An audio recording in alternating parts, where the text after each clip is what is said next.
Assalamualaikum warahmatullahi wabarakatuh. Warga Nadhim dimanapun berada, penggemar setia TVNU PCNU Kabupaten Mojokerto, berjumpa kembali bersama saya Hanif Muhbisri dalam program acara Sowan Kiai. Sapa sing sambang bakal sambung. Masih bersama narasumber kita yang sangat luar biasa. Kalau beberapa hari kemarin saya sudah berdialog, berbincang-bincang sowan ke beliau. Hari ini saya kembali sowan lagi di puasa ke-11, hari ke-11 di bulan suci Ramadan 1443 Hijriah. Assalamualaikum Gus. Waalaikumsalam warahmatullahi. Sehat Gus nggih? Alhamdulillah sehat. Alhamdulillah sehat. Kemarin kita sudah membahas tentang aplikasi digital Gus, Al-Quran digital tentang HP. Nah, hari ini insya Allah temanya tidak jauh berbeda Gus dari tema itu tadi. Tapi ini cukup niki sih Gus, cukup unik. Saya katakan unik niku ngenten. Kita kalau punya rezeki itu kan bisa ditransfer. Iya.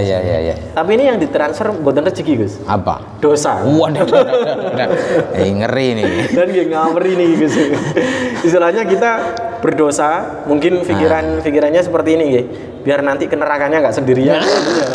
Biar bareng kali rencang-rencangnya ngaten tak transferi dosa ini.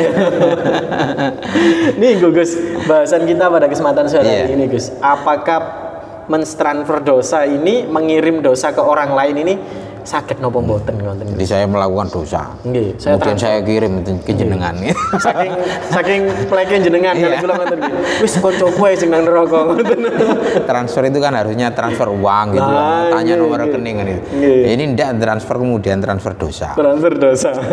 Ini sebenarnya menarik juga. Kalau di istilah yang ada itu mungkin yang berkembang saat ini itu apa, dosa jariah. Oh, dosa jariah, gitu. bukan amal jariah. Iya, bukan amal jariah, tapi dosa jariah. Sesuatu yang sifatnya kayak gitu. Kalau umpamanya di pahala itu kan kayak gini. Jadi kalau jenengan ini maunya kan seorang guru. Seorang guru kemudian mengajarkan ilmu. Anak didik jenengan ini melakukan apa yang jenengan sampaikan. Maka setiap dia melakukan perbuatan baik tersebut, jenengan mengajarkan tata cara sholat, setiap dia sholat, jenengan pasti akan dapat bagian transfer pahala. Iya, dapat bagian transfer pahala. Begitupun ketika jenengan umpamanya mengajarkan hal-hal yang baik lah, itu apapun yang jenengan sampaikan itu tadi, itu akan pahalanya juga jenengan akan dapat. Iya. Itu terkait dengan gambaran itu tadi. Makanya ada yang para ulama itu mengatakan derajat paling tertinggi itu adalah seorang guru. Derajat tertinggi itu adalah seorang guru. Iya, karena itu tadi mungkin kan gitu. Karena itu faktornya tadi. Jadi kalau umumnya punya murid 100, itu kemudian 100 kemudian melakukan semua, maka gurunya itu diam saja itu udah dapat pahala. Betul perlu sholat kan. Bahaya nih Gus. Ini bahaya. Dan nanti yang dengar jadi guru aja gitu. Gitu. Jadi itu nanti kayak gitu. Jadi kebaikan yang kita ajarkan, kebaikan yang kita sebarkan, jika kemudian ini dilakukan oleh orang tersebut, maka setiap dia melakukan kebaikan itu, orang yang mengajarkannya, orang yang mengajak akan mendapatkan pahala. Itu terkait dengan istilah itu, kalau jariah itu ya bisa disepakati atau tidak lah. Tapi terkait dengan praktek itu seperti itu. Maunya saya enggak gitu ya. Saya akan menyampaikan maunya di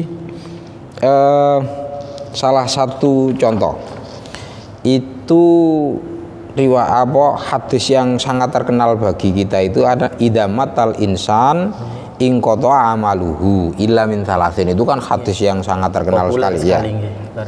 Nah, itu bagaimana maksudnya itu, bahwa maksudnya ini disebut sebagai amal jariyah, sedekah jariyah itu inna thawabaha la yang qati'u li kauniha fi'lan. daimal khairi muttasilun naf'i wali annahu lamma kana sabab fiktisabiha kana lahu sawabaha. Jadi tidak hanya berhenti pada saat ketika melakukan, tapi ketika orang lain melakukan maka dia mendapatkan sebuah pahala. Pahalanya itu terus. Jariyah itu artinya daimatun muttasilatun, terus dan bersambung. Terputus nih. Terus dan bersambung muddata dawamiha, selama-lamanya sampai itu nanti berhenti. Nah, kita maunya menjariahkan sebuah tanah dibuat masjid selama itu selama masjid. Iya, itu terus kayak gitu. Itu pengertian jariyah itu kayak gitu. Terus menerus selama tidak masih melakukan hal yang diamanahkan itu. Iya, selama masih itu. Nah, kemudian terkait dengan apa hal-hal yang sifatnya apa yang bisa kita mentransfer dosa itu tadi, bukan doa ya, mentransfer dosa. Itu ada salah satu hadis yang sangat menarik. Man sanna fil islami sunnatan hasanatan. Di kitab Dalilul Falihin, syarah kitab Riyadhus Shalihin, ada satu hadis, man sanna fil islami sunnatan hasanatan. Barang siapa yang melakukan satu perbuatan kebaikan di dalam Islam, falahu ajruha wa ajru man amila biha min ba'dihi, maka bagi dia itu mendapatkan pahalanya dan pahala orang yang melakukannya. Nah, itu hadis yang jelas yang mungkin sesuai dengan itu tadi. Kemudian diteruskan min ghairi ayyang kuso min ujurihim syai'un, dengan tanpa mengurangi pahalanya melakukan. Iya. Tanpa dikurangi tapi ditransfer tapi nggak berkurang. Jadi kita melakukan ini 100 umpamanya. Dia melakukan 100. Lah, kita akan dapat kiriman dari dia 100 juga. Gitu. Tapi nggak ini ya Gus ya, nggak hilang. Nggak hilang. Saldonya. Jadi dia melakukan itu maunya pahalanya 100. Ya, maka itu juga dikasihkan ke kita 100. Tetap sama yang kita miliki. Jadi kita yang mengajarkan itu dapat pahala yang ini berlipat ganda itu tadi. Itu kalau kebaikan itu tadi kalau kebaikan. Kalau sebaliknya waman sanna fil islami sunnatan sayyi'atan, jika seorang ini melakukan tindakan yang tidak baik, buruk, tindakan sayyi'ah, jelek, tindakan yang jelek, maksudnya itu seperti kemaksiatan, ya, sebagainya. Jadi dia mengajarkan maksiat, hal-hal yang jelek, hal-hal yang jelek, yang berdosa. Karena alaihi wizruha, maka dia mendapatkan dosa dari perbuatan tersebut. Wa wizru man amila biha min ba'dihi min ghairi ayyang qusa min awzarihim syai'un. Begitu juga dia akan mendapatkan dosa dari orang yang melakukan perbuatan tersebut sebab diajarkan itu tadi. Berarti kalau yang kebaikan juga akan kembali. Ya, kalau yang jelek juga akan kembali. Sama kalau kebaikan tadi kembalinya itu dalam bentuk pahala itu jumlahnya itu segitu. Kalau dalam kejelekan juga sama. Dia dapat kiriman. Jadi ini jelas hadis itu dijelaskan seperti ini. Wadhalika, kenapa kok seperti itu? Orang yang melakukan dosa kok kemudian dapat kiriman dosa? Transfer dosa. Iya, transfer dosa itu bagaimana? Mungkin nanti saya takutnya ngeten loh Gus. Ini obrolan kita terus nanti anak-anak muda ini gini. Biasanya kalau yang umum kan bagi-bagi takjil. Ya. Mungkin yang buat program baru Gus, bagi-bagi dosa. Ya. Jangan sampai gitu. Ya, itu nanti bagi anak-anak itu ya udah masuki penuh aja. Jadi anak-anak remaja itu masuki penuh IPPNO, biar nggak bagi-bagi takjil. Kalau masuki penuh IPPNO itu pelajar-pelajar itu semuanya akan berbagi kebaikan, menambah kebaikan, kan gitu. Jadi semua aja. Kalau di sini dilanjutkan kayak gini loh ya, di kitab itu tadi Dalilul Falihin itu apa maksud dari transfer dosa itu? Kenapa? Li'anna fi'lal mukallafin, karena sesungguhnya perbuatan orang-orang mukallaf wa in kana ghairu mujabin wala muqtadin li thawabin wala iqabin bidzatihi, walaupun perbuatan itu tidak menetapkan pada pahala atau siksa pada ditinjau dari sudut pandang perbuatan itu sendiri, illa annallaha ajra adatahul ilahiyata bi rabtihi ma bihi irtibatul musabbabi bisabab, kecuali bahwa Allah itu menyambungkan segala sesuatunya itu dengan sebab hukum kausalitas, sebab akibat. Jadi ini faktor utamanya juga. Kenapa kemudian ada orang yang berbuat jelek? Itu bisa jadi karena ada yang mengajarkan sebelumnya. Iya. Akhirnya berlanjut gitu. Sehingga orang yang mengajarkan ini itu juga harus diberi apresiasi. Insya Allah. Ya, ternyata dosa pun diapresiasi. Iya. Benar Allah. Dosa diapresiasi. Kalau hanya kebaikan diapresiasi ya udahlah. Jadi kalau kejelekan maka perlu diapresiasi juga dia. Dikirimkan paketan dosa. Ya Allah. Kayak gitu. Jadi intinya perbuatan yang tidak baik, yang maksiat itu tadi, itu sebenarnya juga ada gambaran yang clear dari kitab, umpamanya kalau di Qawaidul Ahkam fi Masalihil Anam itu dijelaskan kayak gini.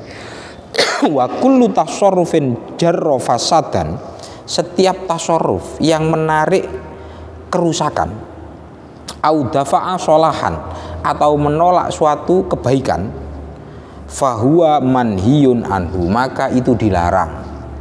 Jadi batasannya kan jelas. Segala sesuatu yang menarik sebuah kerusakan dan segala sesuatu yang menolak kebaikan itu berarti perbuatan jelek. Perbuatan jelek yang kira-kira sangat mendekati untuk mendapatkan dosa. Nah, jadi kayak gitu. Umpamanya seorang anak diajarkan makan gitu ya, wis aja dintekno, wis apa panganan gak enak. Ini kan makanan, terkait makanan.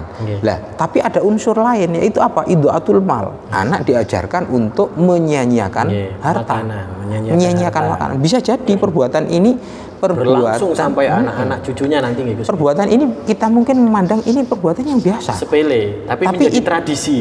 Itu justru karena ada itu tadi unsur menarik kejelekan dan menolak kebaikan. Itu sangat berpotensi untuk menjadi perbuatan malah yang lebih parah nih dosa kan gitu. Jadi kayak gitu. Dan juga segala sesuatu yang hukumnya apa? Hukumnya itu sebenarnya hukum asalnya itu halal. Itu juga punya potensi untuk menjadi haram, untuk menjadi ketidakbaikan. Contoh Pak, jual beli, hibah, nazar itu sebenarnya sesuatu yang baik, yang hukumnya itu hukum asalnya adalah mubah. Tetapi jika diketahui atau diyakini bahwa orang yang menerima itu tadi itu digunakan untuk hal yang tidak baik, maka sebenarnya ini dilarang. Sodako kepada orang yang ini biasanya melakukan maksiat. Ini kalau diberi uang maka dia akan langsung berangkat minum hal yang jelek. Iya, dia ketika diberi uang langsung ke diskotik. Kayak gitu. Lah ini juga bisa jadi kayak gitu. Artinya apa? Mempermudah orang lain melakukan kejahatan. Ini juga harus dipertimbangkan. Walaupun asalnya ini perbuatan baik, kalau kemudian berdampak tidak baik, ini lebih baik ditahan dulu. Ditahan dulu. Jangan kemudian urusane wong itu, sing penting tak kayak dibuat apa yang penting saya gitu. sudah amal ngoten nggih Gus nggih. Berarti memang perlu pertimbangan Gus nggih. Amal apapun itu juga harus perlu pertimbangan juga. Iya, terkait dengan itu tadi. Kelanjutannya. Iya, kausalitasnya sebab akibatnya. Jadi sebab akibat itu juga penting kita pertimbangkan. Karena kalau seorang yang tidak punya, dia biasanya melakukan maksiat. Ketika ada uang sedikit itu dia pasti akan melakukan maksiat. Ya, jangan diberikan dalam bentuk uang yang seperti itu. Mungkin dikasihkan kebutuhan yang memang dibutuhkan ya Gus. Iya. Jadi itu juga walaupun asalnya perbuatan itu baik, hukumnya mubah. ini juga menjadi pertimbangan bagi suatu kita. kehati-hatian, beramalah kepada siapapun, Iya, kayak gitu. tapi juga harus Termasuk gini, termasuk perempuan pasang DP. Oh, kan gitu. PP. Iya. Wah, apa dia kemudian tidak itu berjilbab, kemudian apa mengundang. mengundang saya itu kadang kayak gini, berpikir itu kayak gini, Mas. untuk apa ya? Kalau perempuan itu pasang DP gitu kemudian mengundang. Kalau laki-laki mengundangnya bagaimana? Ini kan menarik juga. Oh, perempuan mengundang. Sebenarnya kan gini, kalau terkait dengan gambar-gambar itu hukumnya itu jelas, hukumnya itu mubah. Oh, yeah. Jadi orang foto itu ketika sudah menjadi gambar itu sebenarnya sudah mubah. Tidak ada, iya, hukumnya itu sebenarnya tidak ada kaitannya dengan haram atau enggak. Apa yang ada di TV itu ya, itu kita menontonnya, menonton tarian, lagu-lagu, drama di TV itu sebenarnya enggak apa-apa juga, enggak apa-apa juga. Nanti menjadi mudorot atau enggak itu tergantung pribadi masing-masing. Tergantung pribadinya masing-masing. Jadi gini, kalau umpamanya di salah satu ibarat ya, di salah satu ibarat itu terkait dengan gambar-gambar yang ada di televisi, itu bagaimana hukumnya? Itu umpamanya di sini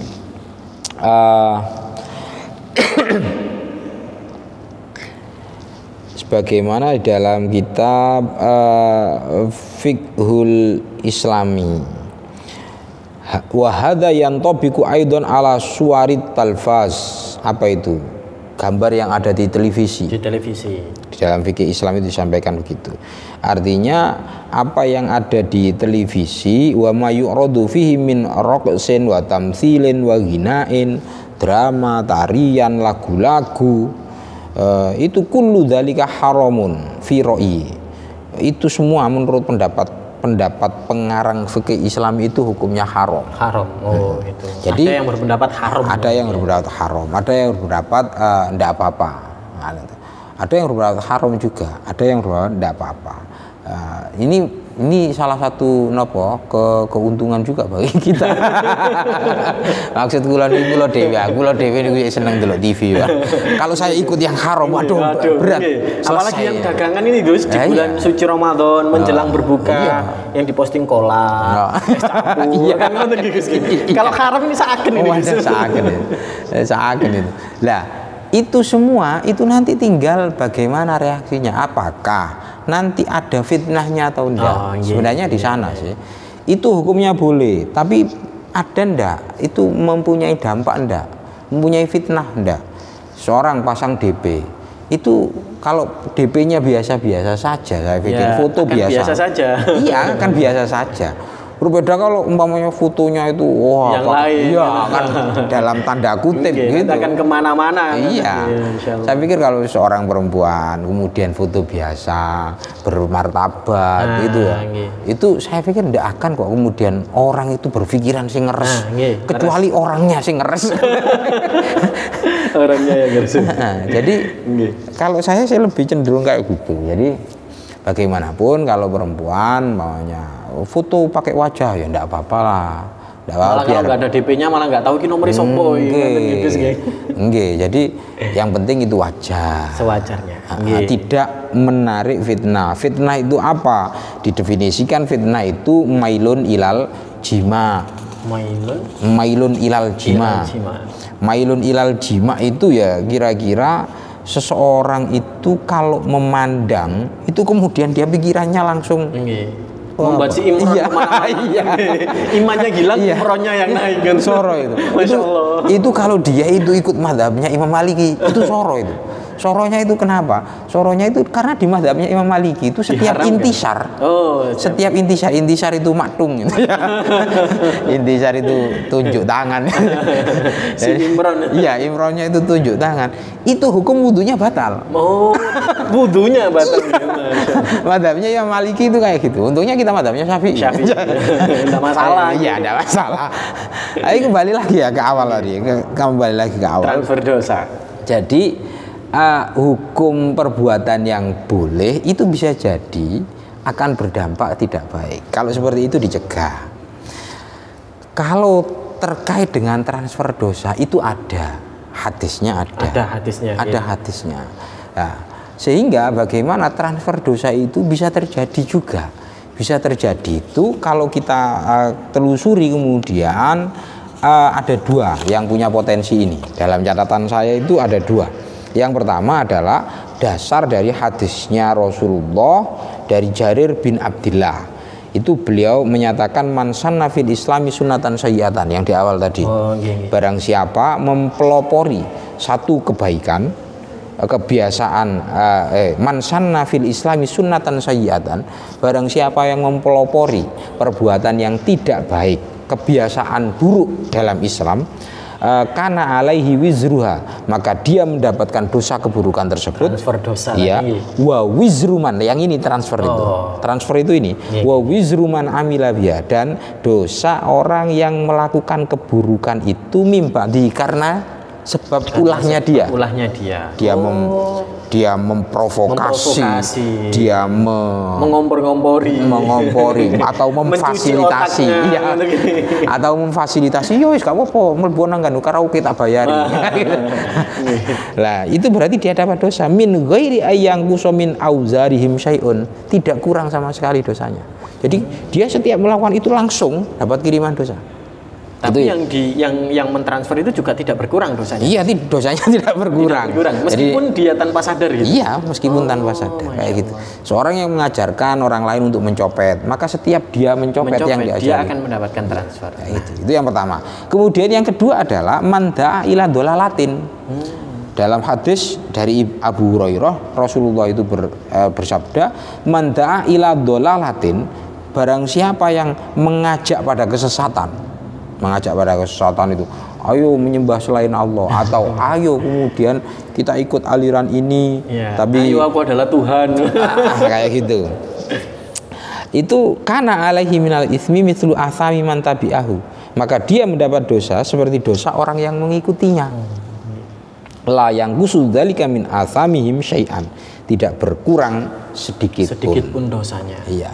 Jadi potensi transfer dosa itu dari dua orang ini, yakni satu orang yang menyebabkan melakukan dosa, kemudian yang kedua orang yang mengajak. Jadi dakwahnya itu tidak dakwah Islamiyah, tapi dakwah jahiliyah. Ya Allah, kalau di kita kan lembaga dakwah itu mengajak kebaikan, mengajak dalam kebaikan. Iya, bukan lembaga jahiliyah. Ya Allah, gitu. Setiap sore selalu ada obrolan menarik nih guys, satu tema besar tapi dikulas tuntas oleh Gus Zamroni. Mudah-mudahan apa yang disampaikan, meskipun yang kita bahas sebenarnya sederhana gitu, tapi banyak warga Nahdien yang mungkin masih belum mengetahui secara detail. Mudah-mudahan sedikit apapun yang kita sampaikan, kita berikan ke warga Nahdien ini membawa keberkahan dan membawa manfaat untuk kita semuanya. Penutup. Ini ada teman yang tanya seperti ini. Misalkan dia mengajarkan dosa itu tanpa disengaja. Kan misalkan saya pihak pertama mengajarkan suatu hal yang salah ke Gus Zam, tapi Gus Zam tidak tahu kalau itu salah. Kemudian Gus Zam mengajarkan ke santrinya, apakah akan tetap mendapatkan transfer dosa? Itu harus ada kafarotnya. Kafarotnya itu apa? Penebusnya. Dia harus bilang kepada orang yang itu tadi. Jadi mengklarifikasi? Iya, mengklarifikasi. Dhisik maunya saya guru, keliru mengajarkannya, maka saya harus mengkoreksi itu, menyampaikan bahwa apa yang saya sampaikan itu ternyata nggak tepat. Ternyata seperti ini gitu. Setelah itu dilakukan ya selesai. Tapi kalau nggak sadarnya sampai kapanpun nonton Gus, pripun nih Gus? Ya istighfar. Istighfar aja ya. Iya, istighfar aja yang banyak. Istighfar aja. Bagaimana lagi? Kita itu kadang kita memang kan kadang kita lepas dari khilaf ya kayak gitu Mas. Terima kasih Gus Zam. Obrolan yang menarik. Kalau menarik itu pasti tidak terasa waktunya. Kita sudah menjelang waktu berbuka puasa. Mari kita sejenak menunggu waktu berbuka puasa. Mudah-mudahan obrolan sambang saya ini nanti membawa keberkahan kita semua. Terima kasih warga Nahdien dimanapun berada. Terus simak program sambang kiai, karena siapa yang sambang pasti nanti akan sambung ya. Amin. Program Sawan Kiai dari LTN NU Kabupaten Mojokerto. Saya Hanif Muhammad Bisri mohon pamit undur diri. Wallahu muwaffiq ila aqwamit thoriq. Wassalamualaikum warahmatullahi wabarakatuh.